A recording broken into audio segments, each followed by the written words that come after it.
Okay, so my dear students, today we have to discuss about diffraction. Diffraction की definition हम लोगों ने study की थी दैट इन डिफ्रैक्शन अगर लाइट किसी ओपेक ऑब्जेक्ट के कॉर्नर से टकरा जाती है तो वहां से वो बैंड होती है। ओपेक ऑब्जेक्ट मतलब ऐसा ऑब्जेक्ट जिसके अंदर से लाइट पास नहीं हो सकती। तो हमने 2 to 3 ऑब्जर्वेशंस स्टडी किए थे इसके, एंड इससे हमें ये पता चला कि लाइट ओपेक ऑब्जेक्ट के कॉर्नर से एजेस से बेंड होती है और उसी ऑब्जेक्ट का जिस तरफ शैडो बनना चाहिए उस शैडो वाले रीजन में इंटर कर जाती है। This phenomena is known as what? Diffraction. Observations देखें, रियलिटी में ऐसा होता है। अब आज हम लोग जिस टॉपिक को स्टडी करेंगे वो बिल्कुल डिफ्रैक्शन ही है और ये हमारे एग्जामिनेशन में आता है, that is known as what? Single slit diffraction. क्योंकि इंटरफेरेंस में हमने क्या पढ़ा था? YDAC, Young's double slit experiment. आज हम पढ़ेंगे सिंगल स्लिट डिफ्रैक्शन। तो अब ये सिंगल स्लिट डिफ्रैक्शन क्या होता है, एक एक चीज हम लोग बड़े आराम से इसकी स्टडी करेंगे। यहां से पूरा एग्जाम में आता है, आपको पूरा ध्यान से समझना है। Single slit diffraction, single slit diffraction, क्योंकि यहां पर हम लोग सिर्फ एक ही स्लिट यूज करने वाले हैं, दैट्स वाई इस एक्सपेरिमेंट को सिंगल स्लिट एक्सपेरिमेंट बोला गया। ओके, ठीक है, बड़ा सिंपल है। 3 ऑब्जर्वेशंस में हमने जो देखा, थोड़ा सा और इसके यहां पर बताता हूं फिर आगे बढ़ते हैं। सपोज ये एक सिंगल स्लिट है हमारे पास कुछ इस तरीके से, ठीक है, और यहां पर हमारी स्क्रीन रखी हुई है, ऐसे मान लो ये हमारी सिंगल स्लिट है और यहां पर स्क्रीन है। अब ये जो है हमारे, ये ओपेक ऑब्जेक्ट है, इसमें से तो लाइट पास होगी नहीं, राइट। खैर अभी इसको पहले देखते हैं। यहां पर सपोज हमारा सोर्स है, सोर्स से लाइट हर डायरेक्शन में निकलती है। फिलहाल हम लोग यहां मान लेते हैं ऐसे ऐसे ऐसे। ये कब होता माय डियर स्टूडेंट्स? ये वाला फेनोमेना कि लाइट बिल्कुल स्ट्रेट लाइन ट्रैवल करती, तो स्क्रीन पर जितनी बड़ी ये ओपनिंग है सिर्फ इसके बराबर यहां पर हम लोगों को ब्राइटनेस दिखती, बाकी इसके नीचे और इसके ऊपर क्या दिखती? Complete darkness. ठीक है, ये कब होता? ये वाला रीजन जो है हमारा, ये जो रीजन है हमारा, ये रीजन कौन सा हमारा? शैडो वाला है ना। ओपेक ऑब्जेक्ट के सामने वाला जो होता है वहां पर उसका शैडो बनेगा, तो ये हमारा कौन सा रीजन होता? Shadow reason. इधर इसका भी वही होता, यहां से यहां जितना भी बड़ा ये भी क्या हमारा? Shadow reason.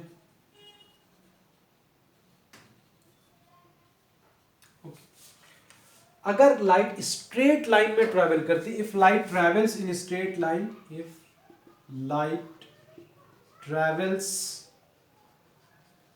In straight line, अगर स्ट्रेट लाइन में हमारी लाइट जो है वो ट्रैवल करती, तो इस सिचुएशन में सोर्स से निकलने के बाद जितनी ओपनिंग से लाइट इंटर करी है सिर्फ उसके सामने वाला हिस्सा ब्राइट होता, बाकी पूरा क्या होता? शैडो।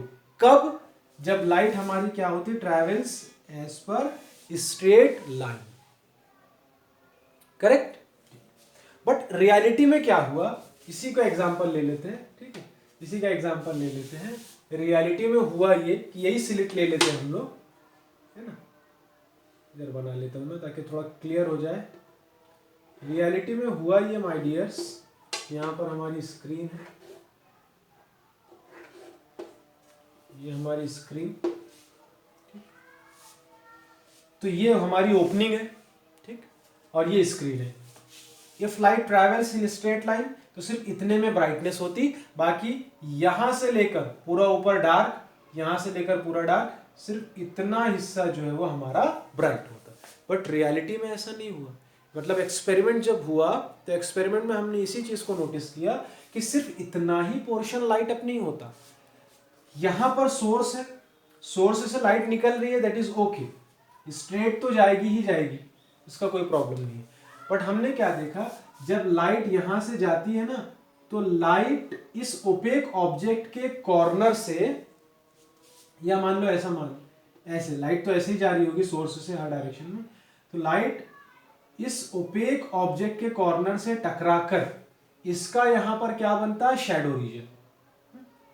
लाइट इस ओपेक ऑब्जेक्ट के कॉर्नर से टकराकर बैंड होती है और इस रीजन में भी इंटर कर जाती है, जिस तरफ इसका क्या बनता, शैडो। हमने देखा इसके बराबर यहां से इस पॉइंट के ऊपर पूरा क्या बनना था, शैडो रीजन, बट रियलिटी में लाइट इस तरफ एंटर हुई। यहां पर भी इसके हिसाब से यहां तक लाइट होती और इधर से पूरा शैडो होता, बट लाइट जो है वो ओपेक ऑब्जेक्ट के कॉर्नर से टकराकर बैंड हो गई और लाइट बैंड होने के बाद ओपेक ऑब्जेक्ट के शैडो वाले रीजन में भी क्या कर गई, इंटर कर गई। ठीक है, तो इस तरीके से लाइट ने जितने हिस्से में लाइट दिखनी चाहिए थी उतने में तो दिख रही है, और उससे ज्यादा एरिया को क्या कर रही है, कवर कर रही है। वो कैसे, क्योंकि लाइट जो है माय डियर्स वो क्या है, वेव के फॉर्म में आगे बढ़ती है अकॉर्डिंग टू हाइगेंसबर्ग प्रिंसिपल।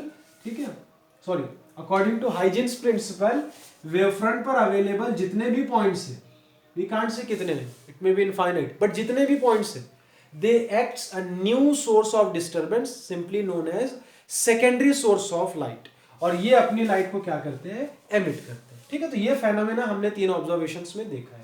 तो यहां तक जो लाइट सिर्फ इतने में दिखनी चाहिए थी हम लोगों को, रियलिटी में वो लाइट यहां से यहां तक दिखी। इतने हिस्से में हम लोगों को क्या दिखा, लाइट दिखी। तो इतने हिस्से में जो लाइट होगी, this is called central bright band. इस हिस्से के लाइट को हम क्या कहते हैं, सेंट्रल ब्राइट बैंड। ठीक है, अब इसके बाद और भी रेस जा रही होगी, नो प्रॉब्लम जा रही होगी, तो यहां पर सेंट्रल ब्राइट बैंड के बाद इंटरफेरेंस फेनोमेना भी होता है, इंटरफेरेंस का फेनोमेना भी होता है। इसलिए मैंने कहा था डिफ्रैक्शन इंटरफेरेंस में से एक फेनोमेना है, तो इंटरफेरेंस तो हो रहा होगा। अब इंटरफेरेंस क्या है, ब्राइट के बाद डार्क आएगा, फिर डार्क के बाद ब्राइट। मैं लाइन से डार्क को डिनोट कर रहा हूं और इस बॉक्स से ब्राइट को डिनोट कर रहा हूं। तो सेंट्रल ब्राइट बैंड के बाद कौन आएगा, डार्क, डार्क के बाद ब्राइट, ब्राइट के बाद फिर डार्क, डार्क के बाद फिर ब्राइट। ऊपर साइड जैसा हुआ सेम नीचे भी होगा, सेंट्रल ब्राइट के बाद डार्क, डार्क के बाद ब्राइट, ब्राइट के बाद फिर डार्क, डार्क के बाद फिर ब्राइट। इस तरीके से सेंट्रल ब्राइट बैंड के आइदर साइड मतलब ऊपर भी और नीचे भी, दोनों साइड में हमने क्या देखा, फ्रिंज पैटर्न। दोनों साइड हमने क्या देखा, फ्रिंज पैटर्न। क्या देखा, फ्रिंज पैटर्न। ठीक है, ये भी और ये भी हमारा फ्रिंज पैटर्न। फ्रिंज कब बनती है, इंटरफेरेंस ऑफ लाइट से, और इंटरफेरेंस ऑफ लाइट का फेनोमेना हम लोगों ने इंटरफेरेंस में पढ़ा है। तो ये रियलिटी हमारी हुई, और ये कब पॉसिबल है, ये क्या है, लाइट बेंड्स। लाइट क्या हो रही है, बेंड हो रही है। Light bends around corners of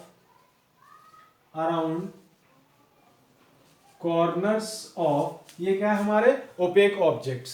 ठीक है ना, लाइट बेंड्स अराउंड कॉर्नर्स मतलब edges of opaque objects and enters in shadow region. And सिर्फ बैंड नहीं होना है, बैंड होने के बाद उसी ओपेक ऑब्जेक्ट का जो शैडो रीजन है उसमें इंटर करना चाहिए, and enters in shadow reason. और कहां इंटर करनी चाहिए, शैडो रीजन में इंटर करनी चाहिए। तो ये हो गया हमारा कंप्लीट 3 ऑब्जर्वेशंस, एंड उसके बाद ये वाला कंसेप्ट अब आपको सब समझ में आ गया है। और यही चीज हमसे एग्जामिनेशन में पूछी जाती है, सिंगल स्लिट डिफ्रैक्शन, है ना। अब इसके कैलकुलेशन को हम लोग स्टार्ट करेंगे। यहां तक मैंने इसकी सारी थ्योरी, सारे कंसेप्ट्स आप लोगों को क्लियर कर दिए। अब बढ़ते हैं, अभी तक हमने क्या देखा, क्या हो रहा है। ठीक भाई, इंटरफेरेंस तो पढ़ लिया, इंटरफेरेंस के बाद हमने डिफ्रैक्शन में देखा कि एक्चुअली लाइट और कौन कौन से फेनोमेनाज जो है वो शो करती है। तो हमने देखा कि हाँ ये भी एक फेनोमेना है, इसका नाम रखा डिफ्रैक्शन, कि हाँ किसी भी ओपेक ऑब्जेक्ट के कॉर्नर से लाइट बैंड हो जाती है और उस ओपेक ऑब्जेक्ट के शैडो वाले रीजन में लाइट इंटर कर जाती है। This phenomena is known as what, diffraction. And diffraction के साथ साथ इंटरफेरेंस भी होता है। ठीक है, क्योंकि डिफ्रैक्शन इंटरफेरेंस का ही एक पैटर्न। तो क्या हो रहा है ये सब हमने देख लिया।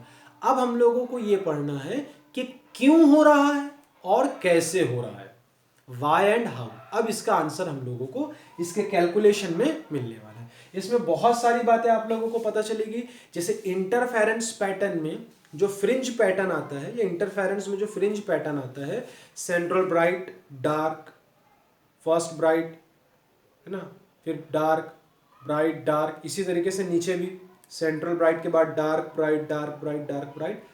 तो हमने ये पढ़ा था कि इंटरफेरेंस में हर एक ब्राइट बैंड की इंटेंसिटी सेम होती है, 4i, और हर डार्क बैंड बिल्कुल कंप्लीटली डार्क होता है। डिफ्रैक्शन में सेंट्रल ब्राइट के बाद भी पैटर्न बनेगा, डार्क ब्राइट, ऊपर नीचे दोनों तरफ, बट डिफ्रैक्शन के पैटर्न में हम एक चीज देखेंगे कि सेंट्रल ब्राइट के बाद जो फर्स्ट ब्राइट है उसकी इंटेंसिटी सेंट्रल ब्राइट से कम होगी, जो सेकंड ब्राइट है उसके फर्स्ट ब्राइट से कम, जो थर्ड ब्राइट है उसकी सेकंड ब्राइट से कम।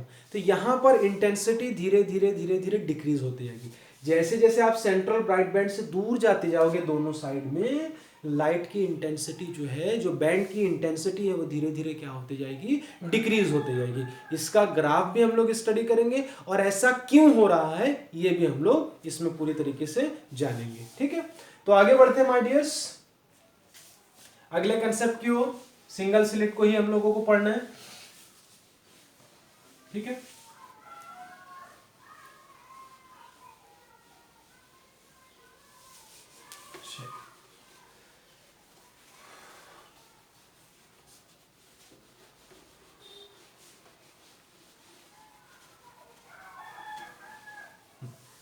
इधर देखिए, अब इंटरफेरेंस और डिफ्रैक्शन में एक्चुअली थोड़ा सा डिफरेंस क्या है। वैसे तो आप लोगों को पूरा का पूरा एक डिफरेंस, एक distinguish between interference and diffraction आएगा, तो वो 2 मार्क्स के लिए, वो तो आपको नोट्स में मिल गया है।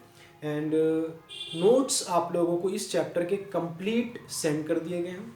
कल रात में ग्रुप में मैंने सारी चीज़ें सेंड कर दी हैं। ठीक, आप उसको आराम से अपने रजिस्टर्स में लिख लो, एंड लिखने के बाद जो है वो अब उसकी पढ़ाई करो, डे टू डे जितना भी है सारा कुछ एक सेंड कर दिया मैंने, कुछ भी बचा नहीं। अब यहां पर हम ये पढ़ने वाले हैं कि डिफ्रैक्शन में कौन सी चीज अलग होती है एंड ऐसे कौन से डिफरेंसेस हैं इंटरफेरेंस में। तो सबसे पहली बात, तो इंटरफेरेंस में हम लोग 2 स्लिट यूज करते हैं, इस वजह से उस एक्सपेरिमेंट का नाम क्या पड़ा, यंग्स डबल स्लिट एक्सपेरिमेंट। यहां पर डिफ्रैक्शन में पहले ही मैंने लिख दिया है सिंगल स्लिट डिफ्रैक्शन, मतलब डिफ्रैक्शन के फेनोमेना में हम सिंगल स्लिट यूज करने वाले हैं। तो देखिए इसको ऐसे कुछ। ठीक है, इंटरफेरेंस में क्या था हमारा, ये था कि हम लोग कितने स्लिट यूज करते थे, 2 स्लिट यूज करते थे, S1 S2। यहां पर एक ही स्लिट होगी, सिंगल स्लिट, मतलब एक ही ओपनिंग होगी। यहां पर हमारा सोर्स होगा, सोर्स से आपको पता है according to Huygens wave theory of light क्या आगे बढ़ते हैं, वेव फ्रंट बढ़ते हैं। तो यहाँ पर वेव फ्रंट इस तरीके से आगे जाते जाएंगे। ठीक है, इस तरीके से, और वेव फ्रंट पर अवेलेबल सभी पॉइंट्स जो है वो सेकेंडरी सोर्स ऑफ लाइट का काम करते हैं और अपने अपने वेव्स क्या करेंगे, इमिट करेंगे। तो ये सोर्स अपनी वेव इमिट करेगा, ये सोर्स अपनी वेव इमिट करेगा, ये सोर्स अपनी वेव इमिट करेगा, ये सोर्स अपनी वेव इमिट करेगा। इस तरीके से यहाँ पर एक इंटरफेरेंस पैटर्न होगा और स्क्रीन पर हम लोगों को कुछ ना कुछ अच्छा खासा दिखाई देगा। ठीक है, इंटरफेरेंस में S1 था और S2 था। अब मेजर जो सबसे बड़ा डिफरेंस है वो मैं थोड़ा सा लिख दूं। डिफ्रैक्शन के केस में जो स्लिट का हमारा साइज है, ठीक है ना, the size of slit is very large. सबसे पहली चीज, डिफ्रैक्शन के केस में जो हम लोग कार्डबोर्ड के अंदर स्लिट बनाते हैं, ठीक है, इस स्लिट का साइज कैसा होता है, little bit large as compare to the slits of interference pattern. ठीक है, इंटरफेरेंस की जो स्लिट्स होती है ना माय डियर्स, ये इतनी नैरो है कि जस्ट आप एक निडल लो, ठीक है, और इस निडल को एक पेपर के ऊपर जस्ट ऐसा टच करो। निडल का जो ऊपर का सबसे बारीक पॉइंट है, इतना सा टच करो, कितना फाइन सा होल बनता है।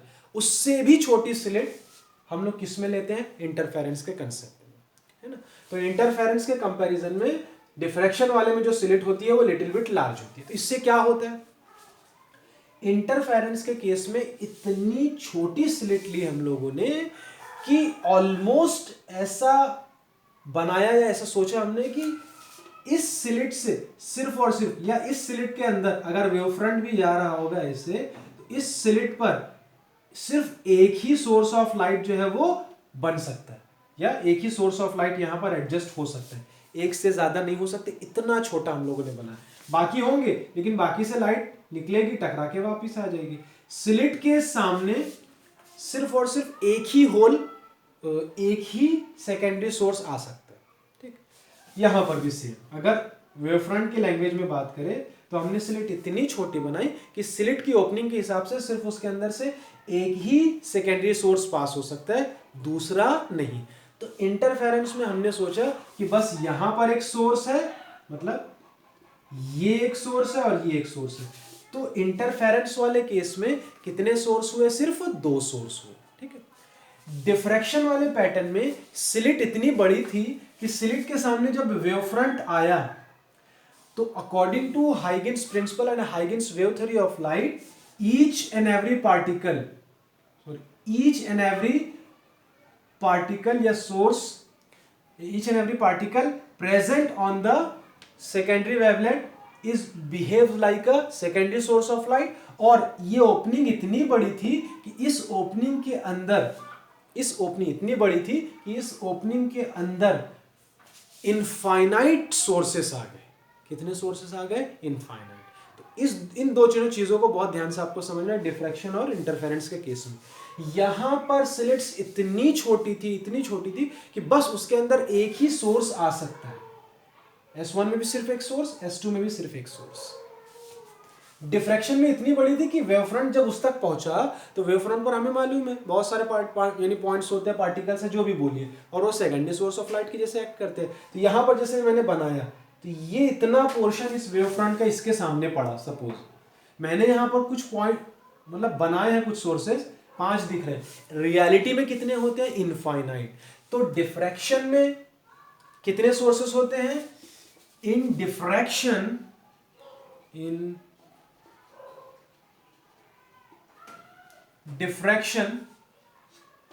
ठीक है, in diffraction a single slit, ये स्लिट एक है, हाँ, a single slit acts as multiple point sources, multiple point sources of light विच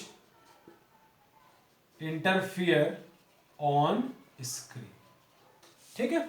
तो डिफ्रैक्शन के केस में a single slit acts as multiple source of light. Slit एक है but वो स्लिट कैसे एक्ट कर रही है, multiple source of light. Multiple मतलब अब आपको पता है 2 से ज्यादा। अब 2 से कितने, तो ऑलमोस्ट कितने माने जाते हैं कि इतनी ओपनिंग में इनफाइनाइट सोर्सेस आ गए। कितने सोर्सेस आ गए यहां पर, इनफाइनाइट सोर्सेस आ गए। और इंटरफेरेंस वाले केस में दोनों स्लिट इतनी छोटी थी कि बस इससे भी एक ही वेव फ्रंट आगे बढ़ सकता है, इससे भी सिर्फ एक ही सोर्स के लिए जगह है, और इसमें भी सिर्फ एक ही सोर्स के लिए जगह है, बाकी सोर्सेस के लिए जगह नहीं है। तो ये सबसे पहला इनके अंदर जो था वो हमारा डिफरेंस था। ठीक है। तो आप यहां पर इसको ऐसे भी लिख सकते हैं कि in diffraction width of slit is bit larger than size of slits in YDAC। मतलब डिफ्रैक्शन के कंसेप्ट में जो स्लिट का साइज होता है वो बहुत लार्ज होता है, बहुत बड़ा होता है, एज कंपेयर टू इंटरफेरेंस के केस में जो स्लिट का साइज होता है। ठीक है। और जो मैंने बार बार बोल रहा हूं कि इतना स्मॉल साइज है कि सिर्फ और सिर्फ एक ही वेवलेट इसके अंदर से क्या हो सकता है, पास हो सकता है, सिर्फ और सिर्फ एक वेवलेट। किस केस में, इंटरफेरेंस। और यहां पर इनफाइनाइट वेवलेट्स पास हो सकते हैं। ठीक, ये सबसे बड़ा और सबसे इंपॉर्टेंट यहां का डिफरेंस था। अब इसके बाद हम लोग कैलकुलेशन स्टार्ट करेंगे अपना। ठीक है, शुरू करते हैं अपना कैलकुलेशन हम लोग।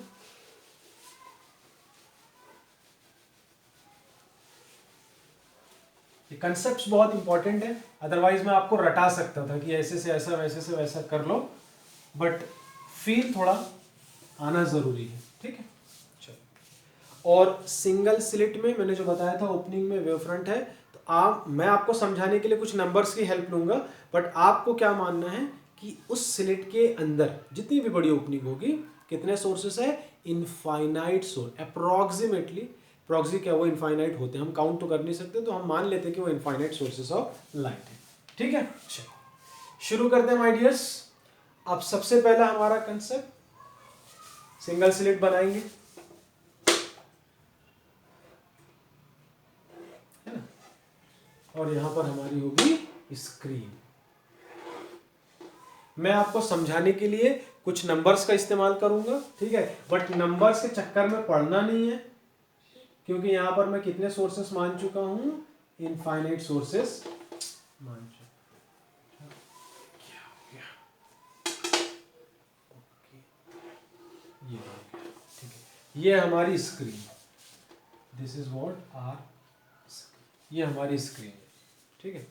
अब सोर्स यहां पर है, सोर्स से बहुत सारे वेव फ्रंट्स निकले, और ये ओपनिंग इतनी बड़ी है कि जो वेव फ्रंट यहां पर पहुंचा उसके ऊपर कितने पॉइंट्स है, इनफाइनाइट पॉइंट्स, और वो सारे के सारे इनफाइनाइट पॉइंट्स क्या करेंगे, अपने अपने वेवलेट्स बनाएंगे।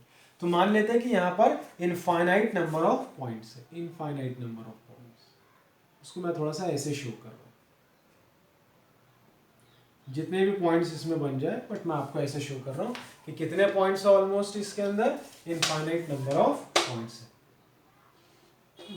लेकिन हम थोड़ा सा इसको अपने समझने के लिए जो है वो कुछ नंबर दे देंगे कि कंसिडर, लेट देयर बी, मान लेते हैं 100 के जितने भी, लेट देयर बी, है ना, मान लेते हैं कि इसके अंदर कितने, let there be 99 point sources. मैं फिर बोल रहा हूं, मैंने एग्जांपल दिया 99, आप बोलोगे सर 99 ही तो नहीं, सिर्फ एक एग्जांपल समझाने के लिए आपको दिए।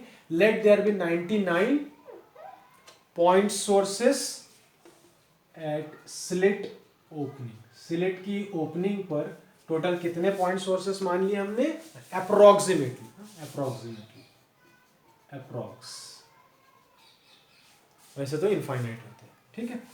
अब थोड़ा सा ध्यान से देखते हैं, इंटरफेरेंस के केस में हम लोगों ने bright band and dark band, bright band and dark band, इसको समझने के लिए कंडीशंस बनाई थी कि अगर ये पाथ डिफरेंस रहा तो हम ब्राइट मानेंगे, और ये पाथ डिफरेंस रहा तो हम क्या मानेंगे, डार्क मानेंगे। अब यहां पर फिर से एक कंसेप्ट सुनिए, जिस कंडीशन पर इंटरफेरेंस में हमको ब्राइट बैंड्स मिले थे, डिफ्रैक्शन में डार्क बैंड्स मिले, फिर से बोल रहा हूं, जिस कंडीशन पर इंटरफेरेंस में हम लोगों को ब्राइट बैंड्स मिले थे, डिफ्रैक्शन में हम लोगों को उसी कंडीशन पर डार्क बैंड्स मिले, और जिस कंडीशन पर इंटरफेरेंस में हम लोगों को डार्क बैंड्स मिले थे, डिफ्रैक्शन में उसी कंडीशन पर हम लोगों को ब्राइट बैंड्स मिले, ठीक है। कंफ्यूज होने की जरूरत नहीं है। लोग ये बोलते हैं कि डिफ्रैक्शन इंटरफेरेंस का उल्टा है, उल्टा उल्टा कुछ नहीं है, कंसेप्ट दोनों में सेम होगा, अभी हम लोग देख लेंगे। सिर्फ ये है कि कंडीशन चेंज होती है, वो कंडीशन भी अपने हिसाब से, कंसेप्ट चेंज नहीं होता, ठीक। तो उसको हम लोग अभी पूरा पढ़ाने वाला हूं मैं आप लोगों को, ठीक है। बट स्टार्ट करते हैं माय डियर्स। सबसे पहले हम लोग सेंट्रल ब्राइट बैंड की बात करेंगे, ठीक है। सबसे पहले किसकी बात करेंगे हम लोग, सेंट्रल ब्राइट बैंड, ठीक है। सेंट्रल ब्राइट बैंड की कंडीशन क्या होती है, delta x is equals to क्या होना चाहिए, 0।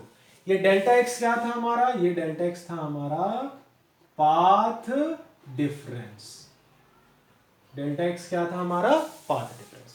अब हमने जो माना है, let there be approximately 99 sources of light, है वैसे कितने, इंफिनिटी। ये हमारा मान लेते हैं फर्स्ट सोर्स है,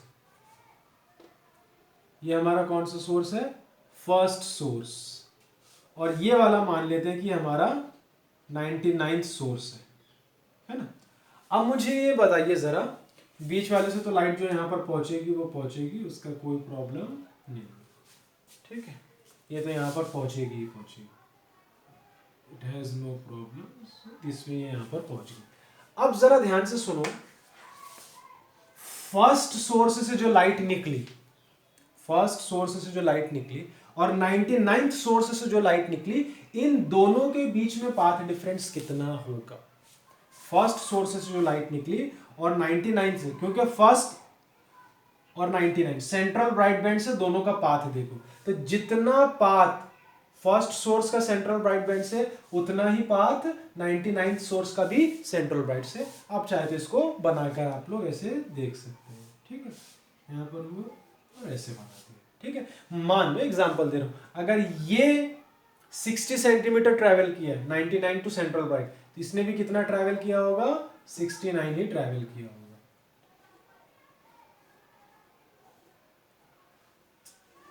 बना दिया, कोई प्रॉब्लम नहीं है। 99, तो इस केस में पाथ डिफरेंस बिटवीन 1 एंड 99 कितना आएगा? 0, क्योंकि फर्स्ट सोर्स को सेंट्रल ब्राइट तक पहुंचने के लिए जितना रास्ता ट्रैवल करना पड़ा, 99th सोर्स को भी सेंट्रल ब्राइट के लिए उतना ही रास्ता ट्रैवल करना पड़ा। तो अगर ये 60 सेंटीमीटर था तो ये भी 60 सेंटीमीटर, दोनों क्या हो गए? माइनस, और हम लोगों को पाथ डिफरेंस कितना मिल गया? 0। इसी तरीके से आप ऊपर से नीचे आते जाओ और नीचे से ऊपर जाते जाओ। अब फर्स्ट के बाद सेकंड लेंगे तो यहाँ का क्या ले लेंगे? 98, क्योंकि ऊपर से जितनी दूर सेकंड है नीचे से उतनी दूर 98 है। अब इन दोनों से लाइट पहुंचेगी तो इन दोनों के बीच का भी पाथ डिफरेंस क्या हो जाएगा? सेम। तो सेकंड एंड 98, तो पाथ डिफरेंस क्या हो गया? 0। फिर इधर से 93 जाएगा, इधर से 97, so third and 97, again path difference क्या हो जाएगा? 0। तो सेंटर से बिल्कुल जितने सोर्सेस ऊपर है उतने ही सोर्सेस मान लेते हैं नीचे, ठीक है। जितने सोर्सेस सेंटर से ऊपर है उतने ही सोर्सेस सेंटर से नीचे। मैंने समझाने के लिए 99 का सहारा लिया, है इनफाइनाइट। तो अब हर एक सोर्स के लिए यहां पर एक दूसरा सोर्स अवेलेबल है जिसके साथ उसकी जोड़ी बनेगी, तो पाथ डिफरेंस हर बार कितना आएगा? हमारा 0 आएगा, ठीक है। तो यहां पर हमारा कौन सा इंटरफेरेंस हो रहा होगा? अगर पाथ डिफरेंस 0 आ रहा है इसका मतलब कौन सा इंटरफेरेंस हो गया? ये कंस्ट्रक्टिव इंटरफेरेंस। क्या हो गया? Constructive inter. तो हर एक वेव का यहां पर क्या होगा? कंस्ट्रक्टिव इंटरफेरेंस होगा। 1 और 99 का, 2 और 98 का, 3 और 97 का, सबका यहां पर क्या होगा? Constructive interference. और कंस्ट्रक्टिव इंटरफेरेंस मतलब क्या होता है? ब्राइट स्पॉट, मतलब वहां पर इंटेंसिटी कैसी होती है? लाइट की मैक्सिमम होती है, ठीक है। तो यहां पर हम देखेंगे कि ये हमारा क्या मिला? Central bright band, central bright band, CVV ऐसे बोल दो, सेंट्रल ब्राइट बैंड। तो ये था पहला कैलकुलेशन, किसके लिए? सेंट्रल ब्राइट के लिए। सेंट्रल ब्राइट की कंडीशन क्या है? पाथ डिफरेंस क्या होना चाहिए? 0 होना चाहिए। यहां पर हम लोगों ने प्रॉपर्ली देखा, हर एक सोर्स के लिए इस तरफ दूसरे हाफ में एक सोर्स अवेलेबल है जिसके साथ अगर उसकी पेयरिंग की जाए तो दोनों के रास्ते इक्वल हो जाएंगे बिल्कुल। अब दो इक्वल रास्तों का डिफरेंस लेंगे, 100 माइनस 100 0, तो सबके लिए 0 आएगा। और अगर पाथ डिफरेंस 0 आ रहा है तो वहां पर कौन सी कंडीशन होगी? कंस्ट्रक्टिव इंटरफेरेंस की। जहां कंस्ट्रक्टिव होता है वहां पर हम लोगों को ब्राइट बैंड मिलता है। इसका मतलब क्या है कि वहां पर लाइट कैसी होगी, या लाइट की इंटेंसिटी कैसी होगी? मैक्सिमम होगी। दैट्स व्हाई हम बोलते हैं कि सेंट्रल ब्राइट बैंड की इंटेंसिटी कैसी होती है? काफी ज्यादा। डिफ्रैक्शन में, इंटरफेरेंस में सेंट्रल ब्राइट बैंड की बात करो, सेंट्रल ब्राइट बैंड के ऊपर के ब्राइट्स लो चाहे नीचे के ब्राइट्स लो, सबको लो, सबकी इंटेंसिटी कितनी है? सेम 4 है। लेकिन डिफ्रैक्शन में ऐसा नहीं होता। सेंट्रल ब्राइट बैंड की इंटेंसिटी सबसे ज्यादा होती है, ऊपर जैसे जैसे दूर जाते जाएंगे कम होगी, नीचे जैसे दूर जाते जाएंगे कम होगी। तो इंटरफेरेंस पैटर्न कुछ देर के बाद या कुछ दूरी के बाद डिसअपियर हो जाता है। तो वो क्यों होता है वो भी हम लोग पढ़ेंगे, ठीक है। ऐसा क्या होगा? सो स्टार्ट करते हैं माय डियर्स अगला डिस्कशन।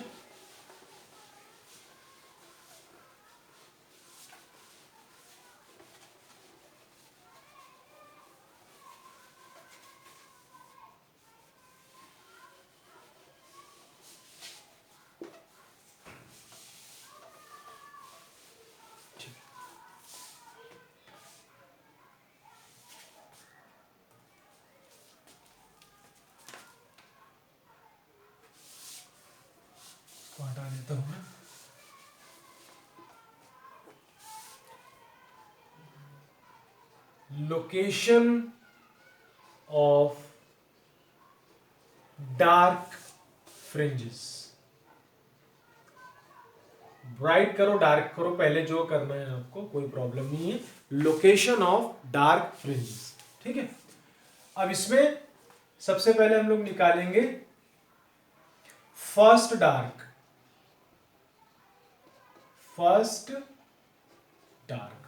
ठीक है, फर्स्ट डार्क। और डार्क को आपको पता है हम क्या कहते हैं, मिनिमा कहते हैं। हम लोग क्या कहते हैं इसको, मिनिमा, क्योंकि डार्क स्पॉट पर ऑब्वियस सी बात है इंटेंसिटी ऑफ लाइट कैसी होती है, बहुत ही कम होती है, बहुत ही मिनिमम होती है। That's why such points are known as और मिनिमम पॉइंट्स, ठीक है। अब बहुत ध्यान से इस चीज को समझना है, इसमें कंफ्यूज नहीं होना है, बाकी पूरी चीज मैं आप लोगों को इजीली समझाने जाऊंगा। फिर से डायग्राम बना देता हूं मैं।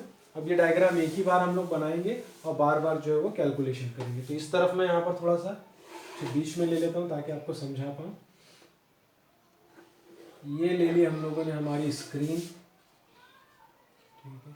चलो ये स्क्रीन हो गई। यहां पर ले लेते हैं हम लोग अपनी slit,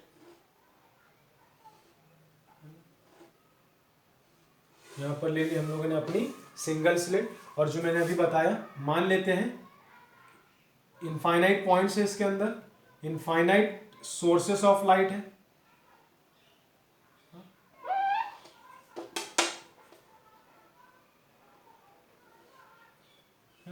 infinite sources of light है। इस सोर्स का नाम बोल देते हैं ए, या ऊपर यहां पर ए, और इस जगह को हम क्या बोल देते हैं, बी बोल देते हैं, ठीक है। ये सेंटर वाला हो गया हमारा, बिल्कुल ठीक है। सेंट्रल ब्राइट बैंड के बारे में मैं आपको बता चुका हूं, this is known as what, central bright band, ठीक है। अच्छा, एक चीज याद रखना, इंटरफेरेंस वाले केस में हम लोग जो स्लिट का सेपरेशन लेते हैं, ये S1 ये S2, S1 और S2 का जो सेपरेशन होता है उसको हमने क्या लिया था, D लिया था। यहां पर हमारी जो स्लिट है उसकी टोटल ओपनिंग कितनी है, AB, और इसको हम लोग क्या लिखते हैं, A लिखते हैं। मतलब यहां पर वो सिंबल है, हाँ, ये बस ये याद रखना। यहां पर हम लोग ओपनिंग का सेपरेशन A से डिनोट करते हैं, एंड इंटरफेरेंस में हमने किससे डिनोट किया था, D से। सिर्फ सिंबल है, बाकी कोई प्रॉब्लम नहीं है। ये भी क्या बता रहा है, डिस्टेंस बता रहा है A और B के बीच में। ये S1 और S2 के बीच में डिफरेंस बताता था, ठीक है। बाकी सारी चीजें सेम रहेगी। स्क्रीन से स्लिट का डिस्टेंस हम लोग कितना कंसीडर करते हैं, सभी को पता है, it is what, capital D, ठीक है। तो बहुत सारी चीजें जो हम लोगों ने डिफ्रैक्शन में पढ़ी थी वो यहां पर होने वाली है, वो यहां पर क्या है, सारी चीजें होने वाली, ठीक है। मान लेते हैं कि ये वो पॉइंट है, पॉइंट P है ये, ठीक है। अभी हमको पता नहीं ये कोई पॉइंट P है जो सेंट्रल ब्राइट बैंड से Y दूरी पर है। ये कोई पॉइंट P है जो सेंट्रल ब्राइट बैंड से कितनी दूरी पर है, Y दूरी पर है। हम मानते हैं कि यहां पर जो है वो फर्स्ट डार्क बन रहा है। क्या बन रहा है, फर्स्ट डार्क, ठीक है। यहां पर फर्स्ट डार्क, तो कंडीशन क्या है, देखिए, यहां से भी लाइट जा रही होगी, है ना, इस सोर्स से भी जा रही होगी, इस सोर्स से हर सोर्स से लाइट पॉइंट P पर पहुंच रही होगी। बट यहां पर ज्यादा कचरा ना हो जाए, इस वजह से मैं दो दिखा रहा हूं, दो जा सबसे रही है। पॉइंट P पर लाइट हर एक सोर्स की वजह से पहुंच रही है, बस मैंने शो किसकी वजह से किया है, 2-3 की वजह से। एक ऊपर वाला, एक नीचे वाला, और एक बीच वाले के लिए कर देता हूं, थोड़ा सा बीच वाले के लिए कर देता हूं, ऐसे, ठीक है। अब वो सेंटर में जाएगा, थोड़ा बहुत मिस हो जाए तो चलेगा। तो हर एक सोर्स ऑफ लाइट से लाइट निकली, ठीक है, बट हमने समझने के लिए थोड़ा सा बता दिया। उसके बाद सारा केस किसका आता है, पाथ डिफरेंस का आता है ना। मैंने यहां से एक परपेंडिकुलर ड्रॉ किया इसके ऊपर, ये सब मैं आपको समझा चुका हूं इंटरफेरेंस में। तो कैसे क्या वैल्यूज आती है, ये 90 डिग्री होता है, यहाँ पर का एंगल जो होता है ये हमारा थीटा होता है। इसी को हम क्या बोलते हैं, एंगुलर पोजीशंस, कि सेंट्रल ब्राइट बैंड से डार्क कितने एंगल पर बन रहा है या ब्राइट कितने एंगल पर बन रहा है। इंटरफेरेंस में हमने इन सब चीजों को डिस्कस कर लिया है। और ये जो, अगर इसको मैं नाम दे दूं आर, तो ये जो बी आर है ये हमारा क्या होता है, पाथ डिफरेंस एपी और बीपी के बीच में, एपी और बीपी के बीच में पाथ डिफरेंस कितने का है, इतने का है। क्योंकि इस लाइन के बाद तो दोनों कैसे हो गए, सेम हो गए। तो ज्यादा बीपी में इतना हिस्सा बी आर ये ज्यादा है। और अगर हम लोग इसका प्रॉपरली निकालेंगे वैल्यू, तो आपको पता है कि बी आर ये जो हिस्सा दिख रहा है आप लोगों को, बी आर ये कितना आएगा हमारा, ए साइन थीटा। इंटरफेरेंस में मैंने पूरा बताया था, इंटरफेरेंस में डी साइन थीटा आया था, यहाँ कितना आ रहा है, ए साइन थीटा आ रहा है। बस, तो हमारा पाथ डिफरेंस कितना आ रहा है, ए साइन थीटा। आप डायरेक्ट यहां लिख भी दोगे चलेगा, पूरा कैलकुलेशन करने वरने की कोई जरूरत नहीं है। ठीक है यहां तक। अब मैं आपको थोड़ा सा समझाता हूं, थोड़ा सा रिवाइज करते हैं 1 मिनट हम लोग एक चीज को, है ना।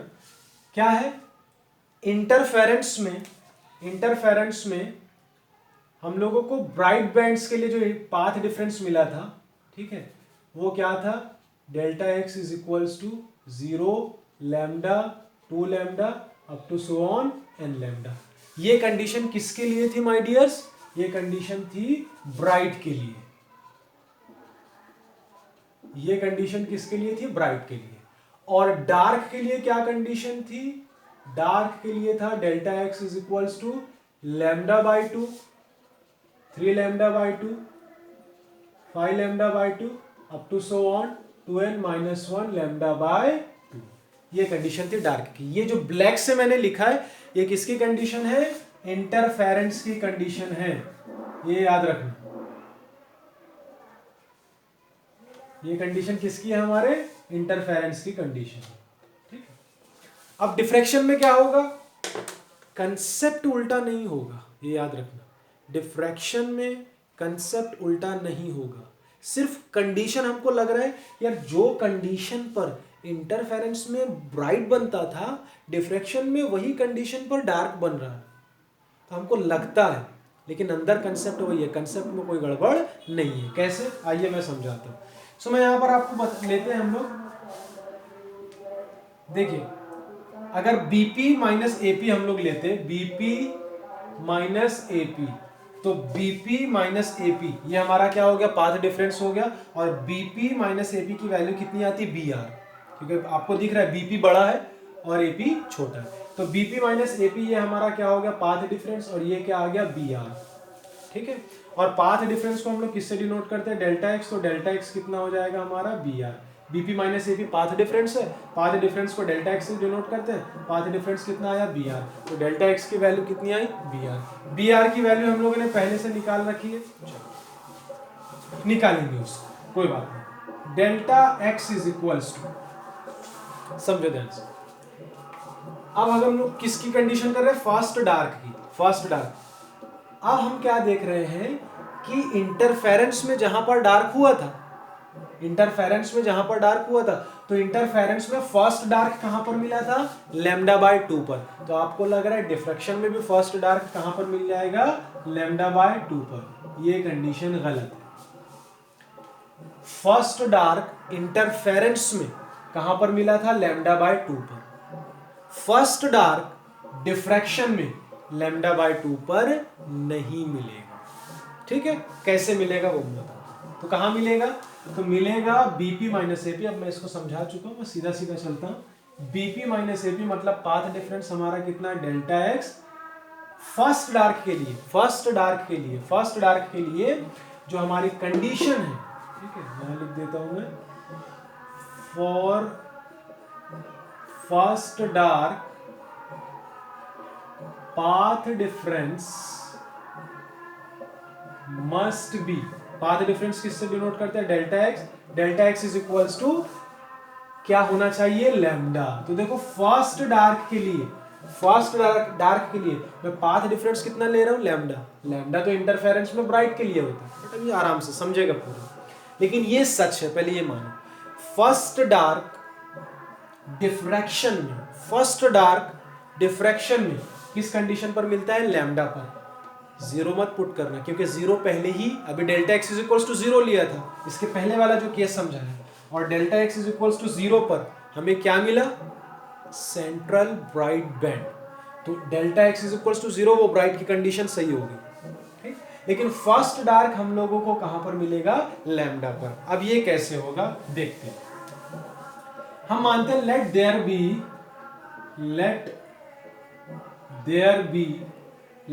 B 100 sources of light. कितने? Let there be 100 sources of light. Let there be approximately 100 sources of light. इस स्लिट में ये जो दिख रहे हैं आप लोगों को, इतने तो मैंने बनाए हैं सिर्फ, है ना। कितने होंगे? मान लेते हैं कि 100 सोर्सेस ऑफ लाइट है। कितने?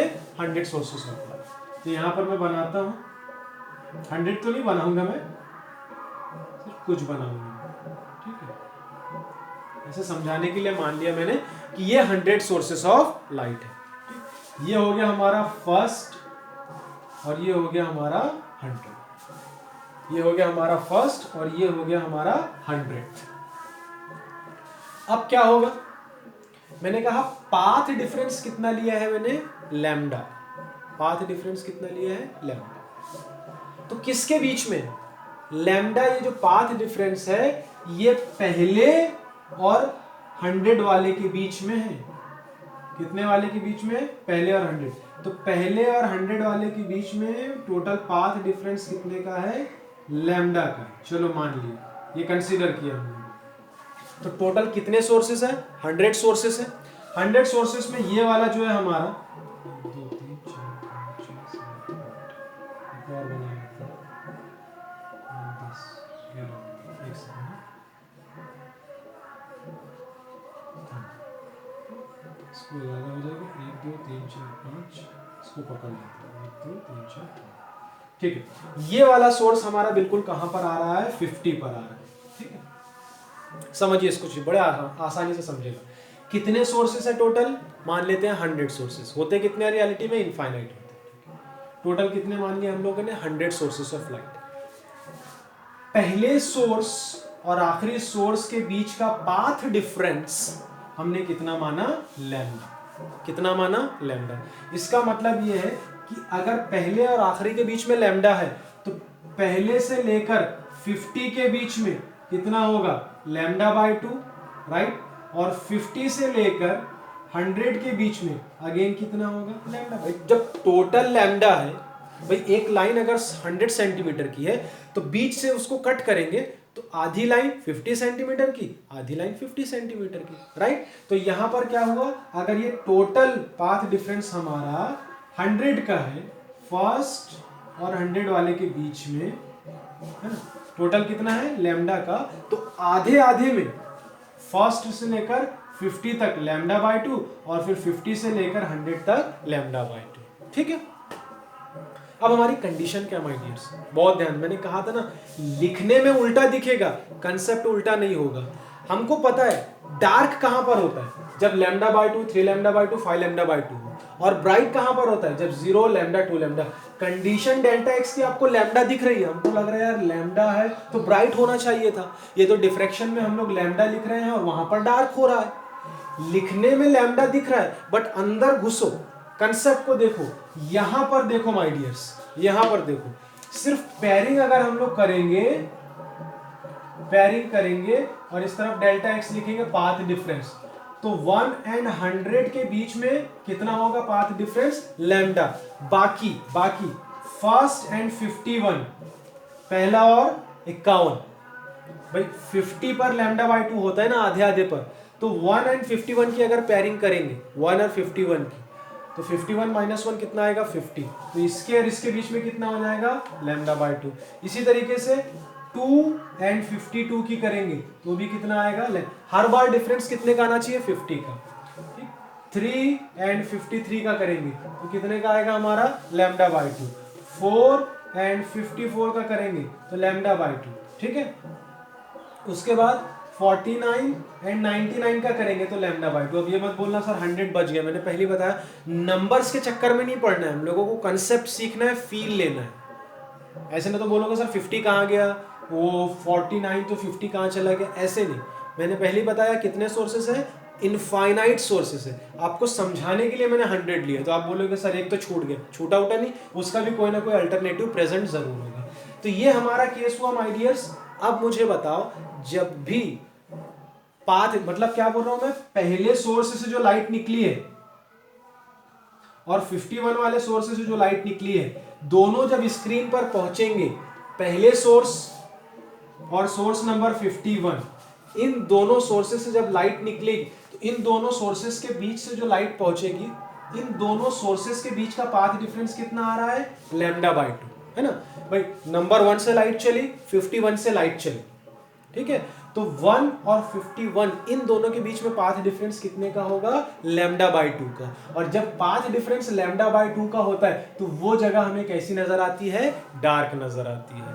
तो समझाना मैं ये चाहता हूं कि 50 के ऊपर जितने भी पॉइंट्स होंगे, उन सबका अल्टरनेटिव इस तरफ अवेलेबल होगा, जिनके बीच में हर बार पाथ डिफरेंस कितना आएगा, λ/2 का। और सारे वहां पर पहुंचेंगे और सब एक दूसरे को क्या कर देंगे, कैंसिल कर देंगे। मतलब वहां पर क्या बनेगा, डार्क बैंड बनेगा। तो ये बात बिल्कुल सही है कि डार्क बैंड कब बनता है, जब दो सोर्सेस के बीच में, या जो दो सोर्सेस से जो वेव्स जा रही हैं, उन वेव्स का पाथ डिफरेंस λ/2 हो। तो कंसेप्ट तो वही है ना कि λ/2 पर डार्क होता है, बात तो सेम है, लेकिन लिखने में क्या दिख रहा है हम लोगों को, लैम्डा दिख रहा है। तो यहां पर कई लोग चक्कर खा जाते हैं कि इंटरफेरेंस जो है वो डिफ्रैक्शन का उल्टा है। उल्टा उल्टा कुछ नहीं है, सिर्फ लिखने में हमको लगता है कि इंटरफेरेंस में जिस कंडीशन पर ब्राइट हुआ था, डिफ्रैक्शन में उस कंडीशन पर डार्क होता है, बट रियलिटी वो नहीं है, रियलिटी ये है, ठीक है। तो ये था हमारा फर्स्ट डार्क। तो delta x is equals to कितना आ गया, लैम्डा। अब यहाँ पर काम की बात सुनो, आपको एग्जामिनेशन में जब ये पूछेगा कि फर्स्ट डार्क का आप लोग क्या बताओ, लोकेशन बताओ, तो आपको वहां पर इतनी बड़ी डायग्राम, या एक बार डायग्राम बना ली ठीक है, इसी में हम first bright first dark, second bright second dark सब बता देंगे। आपको ये सब करने की कोई जरूरत नहीं है एग्जाम में। आपको एग्जाम में सिर्फ कंडीशन लिखनी है, छोटा सा एक कैलकुलेशन है वो मैं बताता हूँ, वो आपको करना है एग्जाम में। ये सिर्फ आपको समझाने के लिए, ये वाला कंसेप्ट सिर्फ और सिर्फ आपको समझाने के लिए, ठीक है। तो इस तरीके से λ/2 ही होता है पाथ डिफरेंस हमेशा, और λ/2 पर डार्क ही होता है कंसेप्ट, ये भी सही है। लेकिन सिर्फ कंडीशन में हम लोग लैम्डा लिखते हैं, क्योंकि लैम्डा ये किसके बीच का पाथ डिफरेंस है, पहले और 100 की, बाकी किसी के बीच में भी पाथ डिफरेंस लैम्डा नहीं है, ठीक है। कैलकुलेशन कैसे करना है, कैलकुलेशन बहुत सिंपल है, बहुत ईजी है। देखिए फट से, जो कैलकुलेशन हम लोगों ने इंटरफेरेंस में किया था, बिल्कुल सेम कैलकुलेशन करने वाले हैं, और लास्ट में हम लोग कंडीशन निकाल लेंगे। क्या निकाल लेंगे, ये देखिए, delta x is equals to हमारा कितना आया, लैम्डा आया। डेल्टा एक्स क्या है, हमारा पाथ डिफरेंस। इस केस में पाथ डिफरेंस ये है, मतलब बी आर क्या है हमारा, डेल्टा एक्स। तो डेल्टा एक्स की वैल्यू कितनी आ जाएगी, ए साइन थीटा। तो डेल्टा एक्स की जगह हम क्या पुट करेंगे, ए साइन थीटा, और यहाँ क्या होगा, लैम्डा।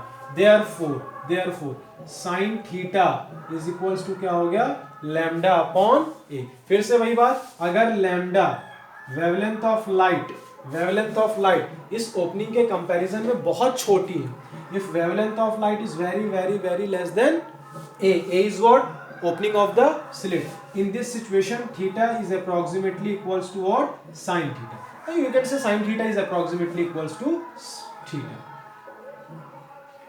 तो हम इस साइन थीटा को क्या लिख सकते हैं, थीटा लिख सकते हैं। Theta is equals to lambda upon a. जिस चीज को मैंने आप लोगों को इंटरफेरेंस में पढ़ाया था, ठीक है, एंगुलर पोजीशन वाला, वो यही की यही हमारा सॉल्व हो गया कि theta is equals to lambda upon आ गया, ए आ गया। So theta for first dark, condition किसकी चल रही है, so angular position of first dark is what, lambda upon a. ये एंगुलर पोजीशन लाई है, angular position of first dark is what, lambda upon a. But यहाँ पर हम लोगों को स्टॉप थोड़ी ना होता था, हमको पता ही है कि हम कहाँ तक जाते थे, if theta is very very small, therefore theta is approximately equals to sine theta is approximately equals to tan theta.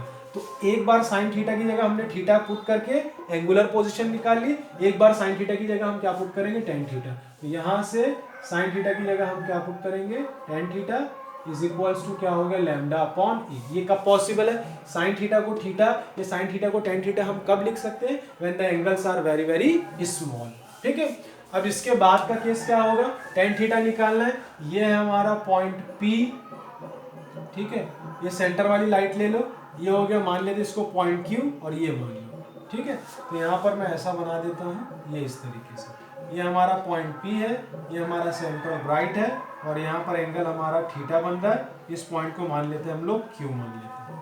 ठीक है, क्यू मान ली। ये डिस्टेंस कितना है? डी, क्योंकि क्यू यहाँ पर है स्लिट पर और ये सेंट्रल ब्राइट है, ये हमारी स्क्रीन है, तो स्क्रीन और स्लिट के बीच में डिस्टेंस डी होता है। सेंट्रल ब्राइट और पॉइंट पी के जो डिस्टेंस है ये कितना है? y है। अगर मैं बोलूँ यहाँ पर टेन थीटा निकालो तो टेन थीटा क्या हो जाएगा? y by d.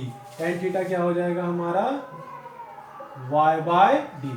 दोनों का लेफ्ट इक्वल है, राइट इक्वल कर देंगे। y by d is equals to lambda upon a, therefore y is equals to d lambda upon e. ये आ गया हमारा पोजीशन। y क्या है? y is a distance of point P from central bright band.